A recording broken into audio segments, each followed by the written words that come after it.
pessoal, tudo bem com vocês? Para quem não me conhece, eu sou Nathalie Luiza, tenho 12 anos e sou aluna do 7º ano do ensino fundamental. Estamos começando mais um episódio do Chicão Podcast. Roda a vinheta!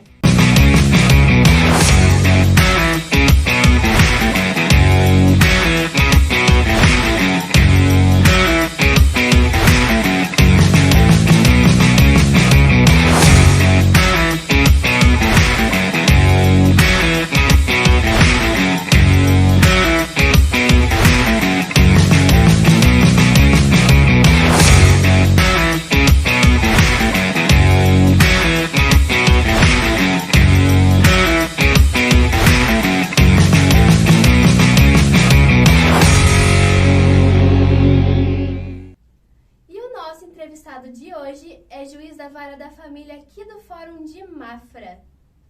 Boa tarde, doutor Fernando, tudo bem? Boa tarde, Nathalie, tudo bem, obrigado. Muito obrigada por ter aceitado o nosso convite. É uma honra ter o senhor aqui. Eu fico muito feliz e fiquei muito honrado com o convite também. Doutor Fernando, conta um pouquinho pra gente por que o senhor escolheu essa profissão. Na verdade, eu sempre gostei muito de lidar com pessoas, né? Então isso acaba levando a gente para uma área que tenha mais proximidade com as pessoas. Tenho que confessar que um pouco também foi aquela dica que o pai e a mãe também dão, de dizer, olha, para você talvez seja um pouco mais interessante esse tipo de área. E acabei escolhendo o curso de Direito porque abria realmente bastante opção. Mas aos poucos fui me apaixonando pela carreira. Mas foi uma escolha ou uma oportunidade? Na verdade, a magistratura acabou sendo uma escolha, felizmente. Eu comecei logo cedo na faculdade a fazer estágio, fiz estágio em escritório de advocacia e percebi que não era aquilo que eu queria. E tive a oportunidade daí, no final da faculdade, de começar a estagiar com um juiz. E no primeiro momento já me identifiquei. E aí direcionei toda a minha preparação, meu estudo para a magistratura. Felizmente, claro, depois de bastante tempo de estudo, felizmente consegui a aprovação e hoje estou aqui com muita, muita felicidade. Que bom. E o que exatamente o juiz da Vara da Família faz? A Vara da Família, ela foca especialmente, né, nas relações, evidentemente, de parentesco e nas questões do casamento, né, das relações entre as pessoas que se unem de alguma maneira. Não obrigatoriamente o casamento. Então, a gente trata lá de questões como divórcio, como as extinções das uniões estáveis, quando a pessoa não casa, mas constitui, né, uma família, vive como se casado fosse, e também as questões envolvendo pensão alimentícia, guarda dos filhos, né, na parte da família. A nossa unidade também atua com a infância e juventude, então eu trabalho também com adolescentes e crianças, né, tanto no ato infracional, que é aquilo de errado que o adolescente faz, como também nas questões de adoção, de poder familiar, que a gente chama, né, de crianças que precisam de alguma medida de proteção, né, então nisso também a gente atua lá. Sim. E há quanto tempo o senhor é juiz aqui em Mafra? Eu vou fazer agora em maio 10 anos de magistratura aqui em Mafra. Bastante tempo, São né? bastante tempo, felizmente. São 15 anos, eu fiz em março agora 15 anos de magistratura e já são 10 anos em Mafra. E se tudo der certo vai ser bastante mais, porque a nossa ideia é fincar as raízes aqui já mesmo. Mas é tranquilo trabalhar aqui em Mafra, né? Sim. Mafra é uma cidade muito boa de se trabalhar. O ambiente de trabalho é muito bom, então a equipe forense é uma equipe muito boa, uma equipe unida, uma equipe engajada, né, que todo mundo que quer trabalhar por quem está lá fora, porque a gente trabalha para as pessoas, né, e é uma cidade muito tranquila, segura, né, tem seus problemas, tem como toda cidade tem, né, mas é muito mais segura do que a maioria das cidades. Eu já tinha até a oportunidade de poder ter ido para outras cidades, mas a gente optou realmente ficar aqui, porque é uma cidade muito boa de morar e de trabalhar. Verdade. E, na sua opinião, se alguém que está nos assistindo quiser esta profissão, quais são os traços de personalidade que se encaixam para ser um juiz vocacionado? É interessante, porque assim, tem realmente que ter vontade, né? O pessoal costuma ver só as coisas boas. Tem um salário bom, todo mundo respeita, todo mundo né, acha que é importante. É uma situação que hoje já está até um pouco mais ultrapassada, mas ainda assim tem que estudar muito, né, tem que gostar de estudar, tem que gostar de ler. Cada vez mais a preparação é mais difícil, os concursos são mais difíceis. Então, assim, tem que gostar de trabalhar com pessoas, porque é com quem a gente trabalha todo dia. Cada processo envolve pelo menos 2 ou 3 pessoas, então tem que gostar de trabalhar com as pessoas, tem que gostar de ajudar a resolver os problemas, né? Mas tem que gostar de estudar. Se não estudar, não vai dar. Sim. E quais são as situações enfrentadas pelo senhor em sua profissão que te deixam de cabelos em pé? Normalmente, questões da área criminal são aquelas que mais deixam a gente assustado, né? Eu tenho trabalhado bem menos na área criminal, embora trabalhando com adolescentes, trabalho a questão do ato infracional, que é o crime, entre aspas, praticado pelo adolescente, né? Quando uma pessoa de 12 anos ou mais pratica algum ato que para o adulto é crime, a gente chama de ato infracional. Então, normalmente a gente vê muitos atos de deixar de cabelo em pé na parte criminal, que aqui, felizmente, muitíssimo poucas vezes a gente viu, né? Então, teve lá uma ou outra situação envolvendo o ato infracional contra a vida, né, que fez com que a gente realmente ficasse mais preocupado. E, claro, preocupado também com o que isso pode gerar de insegurança na sociedade, que é uma preocupação que a gente tem que ter. Mas aqui em Mafra, assim, nunca apareceu uma situação gritante, assim, que deixasse a gente realmente muito preocupado. O que às vezes deixa a gente de cabelo em pé é que às vezes as pessoas não conseguem, né, trabalhar para tentar ajudar a resolver o problema. Algumas parece que insistem um pouco em manter o problema andando para, né, tentar, não sei, né, continuar com o cabelo em pé. Mas é o que a gente tenta, é fazer com que todos se acalmem. Então não tem assim um fato assim nos últimos tempos que tenha realmente deixado com o cabelo em pé. Em outras comarcas que eu já tive, teve situações bastante graves, né? Mas essas são realmente aquelas exceções, o delito contra a vida, né? Contra a liberdade sexual, né? São aqueles que deixam a gente um pouco mais complicado. E é muito difícil manter a imparcialidade naqueles casos em que a emoção tende a prevalecer? Isso é uma pergunta. Dia desses até fizeram essa pergunta para mim. Como é que é, né? Você estar numa audiência, né, com uma pessoa sendo acusada de uma coisa muito grave, por exemplo, ou de uma pessoa dizer algo que é bastante verossímil, né, que parece bastante verdadeiro. Como é que você vai dar chance para outra pessoa eventualmente se manifestar, né? Mas isso é uma coisa que a gente já, desde o início, mesmo desde a época da faculdade, já treina, né? E já tenta se condicionar. É um dos princípios, né? Uma das garantias, na verdade, que as pessoas têm de ter um juiz que vai ser imparcial. Imparcial não quer dizer que ele não vai decidir, mas quer dizer que entre as partes ele tem a mesma distância. Então todos vão ter a mesma oportunidade de se manifestar e todos vão ter a mesma forma de tratamento da informação que vão trazer. Quando a gente está diante de uma pessoa que está sendo acusada que fez algo muito grave, a gente tem que lembrar que a gente está julgando o fato. A gente não está ali querendo entender o que é aquela pessoa, de que forma aquela pessoa fez. A gente sabe que há, né, algo a ser analisado e a gente então tenta analisar o fato. Eventualmente, as características da pessoa podem ser analisadas, na parte criminal, por exemplo, num segundo momento, quando vai fixar a pena. Mas o que a gente tem que analisar ali é o fato. Então, a gente tem que tentar se manter sempre o mais objetivo possível, né? Então, eu tento me manter objetivo. Sei que os fatos são graves, mas as pessoas têm que entender que nós temos que ouvir tudo o que aquelas pessoas nos trazem, porque nós não estávamos lá. E se eu já for ouvir o que estava lá, pensando que aconteceu desse jeito, ou imaginando que a pessoa que está ali é errada, ou que fez algo errado, eu vou contaminar todo esse meu conhecimento. E para eu tomar uma decisão, eu tenho que saber dos fatos. Para qualquer pessoa tomar uma decisão, tem que saber dos fatos. E se eu souber dos fatos de maneira contaminada pela minha emoção, ou pela emoção do que eventualmente aconteceu, isso vai tornar a minha decisão inadequada. Então, eu tenho que realmente manter. Claro que tem situações que a gente fica realmente incomodados, são situações delicadas, né? Mas ainda assim, né?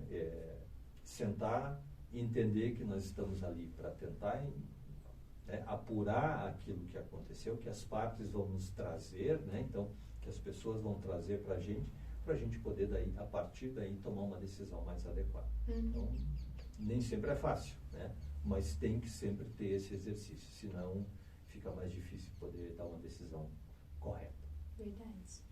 E um problema que as escolas enfrentam hoje é o bullying, né? É um caso muito sério. E o senhor poderia nos esclarecer quando uma piada ou uma brincadeira se torna bullying? E quais são as consequências legais para quem pratica o bullying?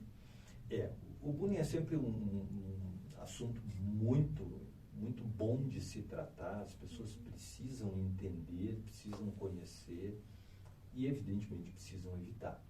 A gente sabe que o adolescente faz brincadeira, faz piada, está numa fase de autoafirmação, então, às vezes, o adolescente e mesmo a criança, algumas vezes, e não raro repetem comportamentos que vêm fora, que vêm ou mesmo em casa, ou na escola, ou na sociedade, e acabam com isso fazendo algum tipo de ataque a um próximo, a um amigo, a um conhecido.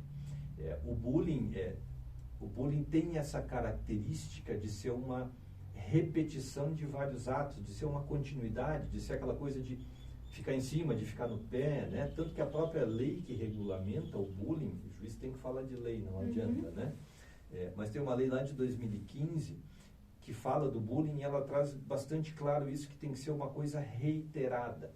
Não quer dizer que uma ofensa, uma lesão, o que a gente chama de injúria, né, que é xingar a pessoa, se ocorrer uma vez só, não tem que ser punida, ela vai ser punida, mas ela não caracteriza um bullying.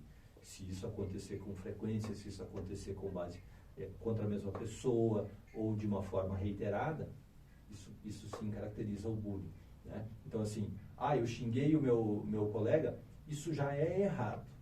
Eu xingo o meu colega todos os dias porque ele é isso, porque ele é aquilo, fazendo com que isso ele se sinta diminuído, se sinta ofendido, se sinta para baixo, isso é um bullying. Então, os dois são errados, mas o bullying vai ser essa reiteração, essa continuação.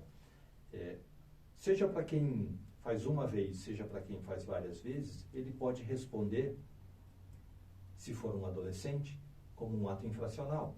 Não um ato infracional de bullying, mas um ato infracional de lesão, se ele, eventualmente o bullying é feito com violência física, de injúria, de calúnia, se ele fica dizendo, por exemplo, o X sempre fica roubando na escola, fica roubando na escola.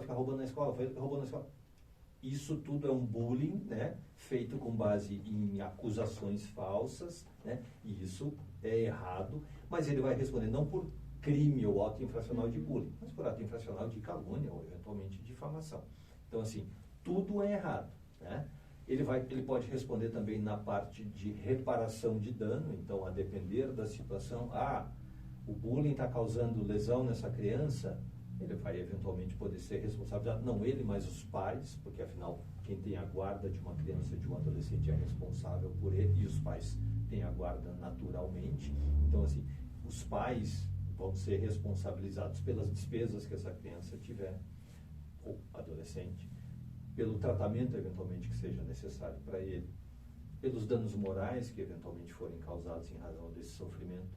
Então, tanto na parte pro adolescente infracional, que seria o criminal, entre aspas, para o adolescente, como na parte civil, né, de reparação, também ele pode ser acionado.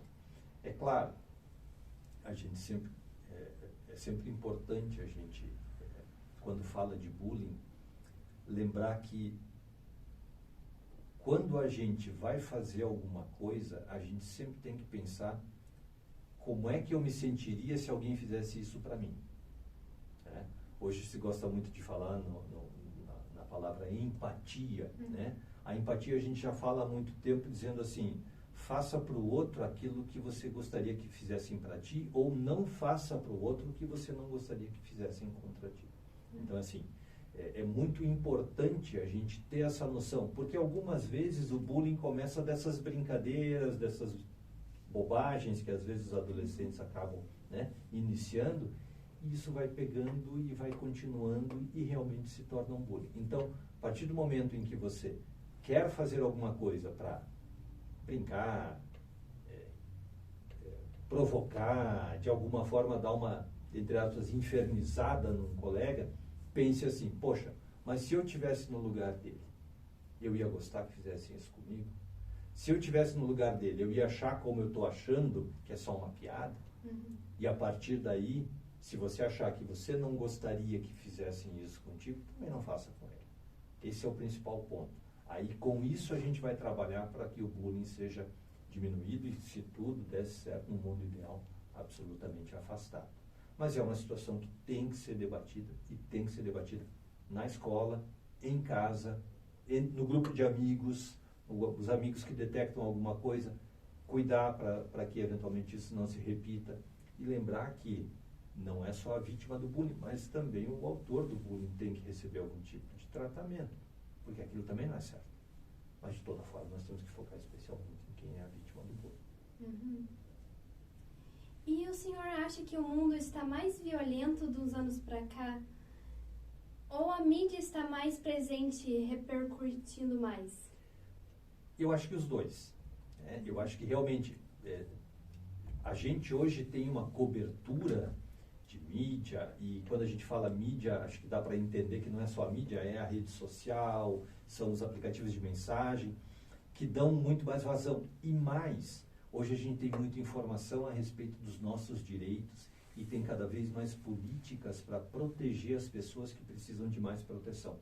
Então, com isso, realmente as pessoas se conscientizam mais a respeito daquilo que pode ou não pode acontecer contra elas e começam a trazer, então, isso à tona. Mas, com toda certeza, há uma divulgação maior e vai se retroalimentando. Parece que tem mais crime, mas tem uma divulgação maior, e aí, quando se vê a divulgação maior, se vai atrás para dizer, olha, comigo também aconteceu, e parece que tem mais crime também. Claro que a gente tem que sempre cuidar com essa... eu tenho um ponto de vista bem particular nessa divulgação indiscriminada da violência. A divulgação indiscriminada da violência pode, algumas vezes, levar algumas pessoas a praticar também a violência. E, com isso, eventualmente, aumentar esse número de crimes. Não quer dizer que todo mundo que veja a violência vai se tornar violento, senão a gente aqui estava todo mundo no mundo selvagem. Mas isso também pode interferir. Se banaliza muito a violência, em alguns casos, e ela acaba se tornando desimportante para algumas pessoas. Né? Mas que nós temos que entender que cada vez mais temos que proteger aqueles que precisam de proteção, isso a gente tem que entender. Então, assim, há realmente uma divulgação muito maior, há mais formas de se buscar a proteção, né, para quem eventualmente é vítima. Então, com toda certeza, talvez não seja que aumentou o número de crimes, mas a gente tem uma percepção muito maior. A gente consegue perceber muito mais aquilo que está acontecendo. E com a informação, muitas vezes, aquilo que a gente achava que era natural, que era comum acontecer, hoje a gente sabe que não é certo. E a partir daí, então, começa a dizer, olha, não, mas isso aí está errado, isso é crime também. E quem sabe aumenta os números. Então, não sei se propriamente aumentou o número, mas que, com toda certeza, a informação nos permite divulgar muito mais, isso com toda certeza acontece.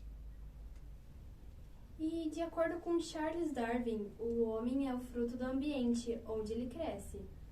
Ele determina a maior parte das características, ou seja, de sua personalidade. Os adolescentes que cometem crime ou ato infracional, quantos por cento o doutor acha que é escolha e quantos por cento é fruto de uma família desestruturada ou más amizades? Essa é uma pergunta bem interessante, porque, assim, a gente sabe que o adolescente é muito suscetível à influência externa. Então, as amizades, entre aspas, amizades, tem amizades que são boas e amizades que, infelizmente, não são boas. Essas amizades que não são boas podem realmente levar o adolescente para a prática de um ato infracional. Isso não quer dizer que a gente vai dizer, não, alguém disse para você fazer isso, então você não vai ser responsabilizado. Não, porque ele podia escolher.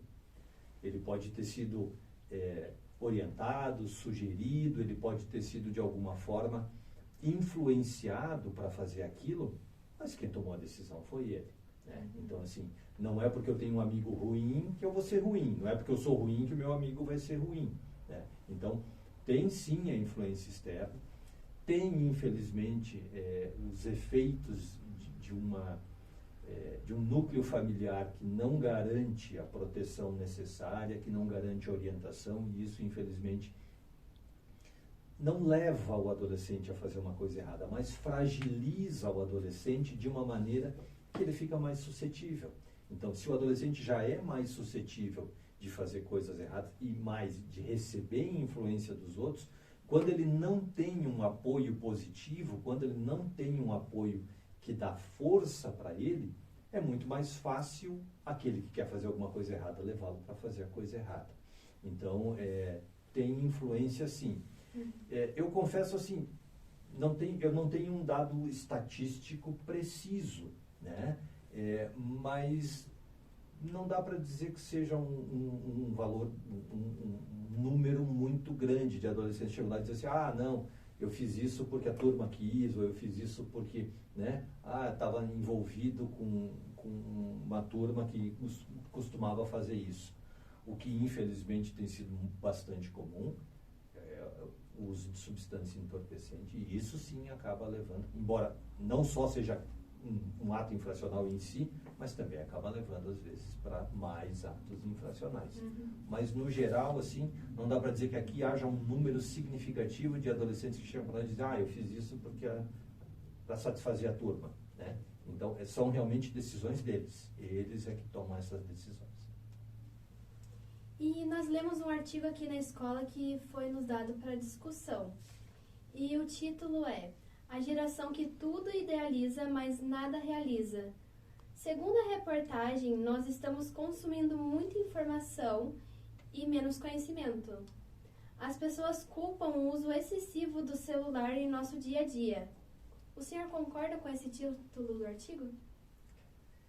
Eu acho que sim. Eu queria ler o artigo para poder dar uma manifestação um pouco mais segura. Mas o quadro em si é realmente, a gente tem hoje muito acesso à informação, mas a informação, vamos dizer assim, gênero, né? Ou seja, aquilo que está disponível na internet. A gente sabe, e não precisa dizer aqui, que muito do que está na internet não é verdade. Muito do que está na internet é fruto de imaginação, é fruto, às vezes, de uma intenção errada. Então, assim, a gente realmente tem muita informação gênero, mas nem sempre tem tanta informação, vamos dizer assim, espécie, né? Fazendo, né, aquela divisãozinha, né? Seguindo das aulas de biologia, acho que, né? Que eu há muito tempo já tive, né? Então, reino, ramo,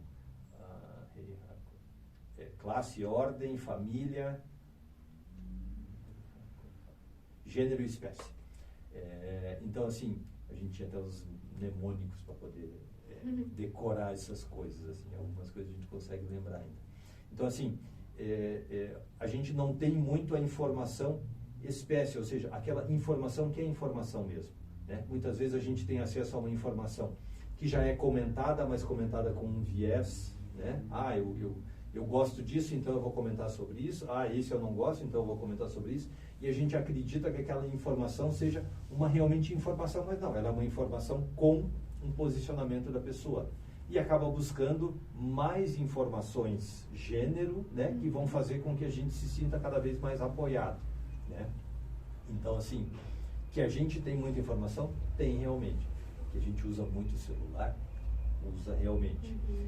O celular, para muitas pessoas, é um instrumento muito importante. O trabalho é muito importante. Tem pessoas que vivem realmente ao redor do celular. Mas o celular realmente tem que ser uma fonte de conhecimento e uma fonte de trabalho. Fonte de conhecimento, informação, contato com algumas pessoas, mas de vez em quando a gente tem que deixar o celular do lado ali e lembrar que, além da rede social, ou mais importante que a rede social, tem o convívio social. tem que encontrar com as pessoas, tem que ir na casa dos amigos, tem que encontrar com um parente, tem que dar uma volta, tem que ir no parque, tem que ir na praça e conversar e deixar um pouco o celular do lado. Porque ele toma muito tempo, é muito atrativo, evidentemente, né? É fácil de você procurar, mas ele não vai substituir aquilo que a gente precisa, que é o contato humano, o contato com as pessoas. Então, quando a gente fala nesse título ali, que idealiza, mas não realiza, talvez seja um pouco disso, de tentar construir, né, uma realidade, entre aspas, baseada naquilo que se vê no telefone, naquilo que se vê na rede social, naquilo que se vê nesse mundo abstrato da internet, sem esquecer que nós temos, na verdade, que trabalhar nesse mundo aqui. Né? Claro, tem lá hoje, e hoje a gente vê muito esses desenvolvimentos de meios, de plataformas, de meios de comunicação, de meios de trabalho virtual, mas tem que ter uma pessoa para trabalhar com ele. Então a gente não pode esquecer que, além daquilo que está no mundo virtual, nós temos o mundo real, que é mais importante do que o mundo virtual, que tem que realmente ser analisado, tem que ser visto e tem que ser entendido como o nosso principal foco. O celular tem que ser um instrumento, ele não pode ser o ponto central. E aí a gente vai, quem sabe, realizar muito mais do que idealizar. Imagino que seja mais ou menos isso, né? Mas eu acredito que realmente a gente precisa focar um pouco mais nas pessoas. Verdade. E, doutor Fernando, eu sempre quis saber qual que é a sensação de estar no tribunal? Olha, eu trabalhei desde depois de formado com um juiz, né? Tive a honra e o prazer de trabalhar com um juiz, depois foi promovido a desembargador, hoje é aposentado, que me ensinou muito, muito, muito. E eu tenho muita honra de trabalhar no Poder Judiciário. Eu fico muito feliz de poder ajudar as pessoas, porque é o que eu faço lá. As pessoas acham, não, o juiz está lá para fazer sentença e para dizer que manda, ou que manda prender, ou que manda soltar. Não é nada disso. A gente está lá para ajudar as pessoas, especialmente na área da família, né? Então, toda vez que eu sento numa audiência, eu converso com as pessoas e digo, olha, o juiz está aqui para ajudar a resolver a questão. Como é que a gente pode resolver essa questão? Eu posso dar a sentença, não há problema nenhum, mas a minha sentença pode não atingir aquilo que vocês gostariam e vocês podem resolver isso agora de uma maneira muito mais adequada. Então, eu fico muito feliz de poder ajudar as pessoas. E fico muito honrado de poder ajudar as pessoas e passar para elas essa minha satisfação quando eu consigo ver que elas conseguiram resolver a questão. Deu trabalho, mas hoje, felizmente, estou aqui feliz, honrado. E faz o que gosta. E faço o que gosto. Uma coisa que a gente sempre costuma falar lá para as pessoas, a primeira coisa que a gente tem que entender quando a gente começa a trabalhar, pode não ser aquilo que a gente gosta, mas a gente tem que gostar daquilo que a gente faz. Então, assim, quando eu recebo as turmas lá, vai turma da universidade, vai turma do ensino médio, vai às vezes até turma do ensino fundamental para conhecer o fórum, para conhecer a gente, saber como é que é a carreira. A gente junta lá o promotor de justiça, o defensor público, um advogado, para poder mostrar cada um a sua visão e como é que é para trabalhar. E eu costumo dizer sempre para eles assim, a primeira coisa você tem que gostar do que você faz. Você tem que fazer com amor. Pode não ser o ideal, mas você está a caminho disso. Então, goste do que você faz.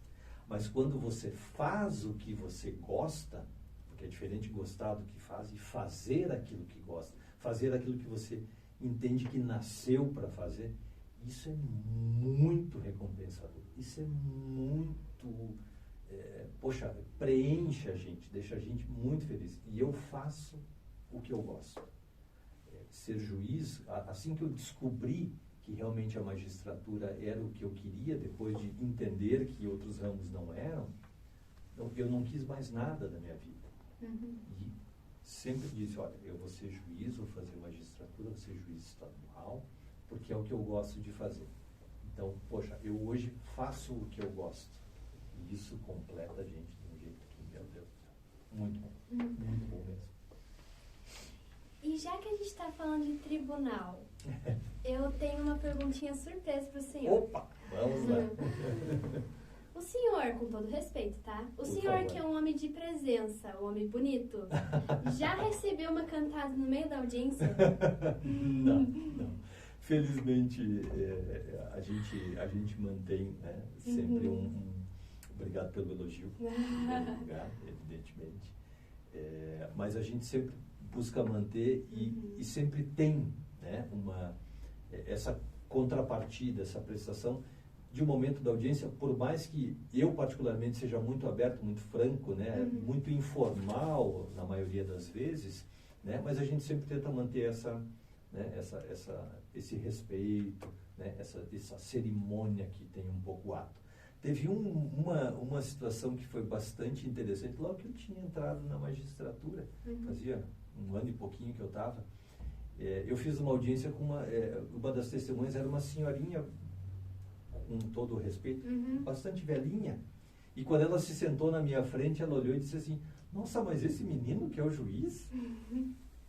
Eu falei, olha, sou eu, né? Fico feliz pelo elogio também, da senhora me chamar menino, né? Mas realmente sou juiz. Claro, aquilo não interferiu, né? Ela não achou que, não, menino não pode ser juiz, mas ela se sentiu surpresa. E eu nem entrei tão novo assim, mas foi assim, talvez um momento que, né, tenha fugido um pouco do normal. Mas felizmente sempre foi bastante sério ali, bastante comprometido com o respeito de todos. Que bom. Bastante. Doutor Fernando, muito obrigada por ter aceitado o nosso convite. Foi uma honra ter o senhor aqui. Foi muito bom o papo. Bom, que bom. Eu fico muito feliz, né? Sempre me coloco à disposição. Queria parabenizar pelo projeto. É um projeto muito legal. É um projeto que, poxa, tem que crescer e vai crescer, né? Então, assim, e fico muito feliz por você ter me convidado. Também queria parabenizar pela conduta, pela condução aqui do ato, me deixou bem tranquilo, bem à vontade para poder conversar. Espero que o pessoal tenha gostado aí e conseguido extrair alguma coisa que a gente possa depois, até quem sabe um dia conversar um pouco mais. Verdade.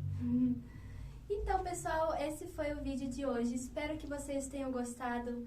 Não se esqueçam de curtir, compartilhar, comentar e se inscrever no canal. Um beijão e até a próxima!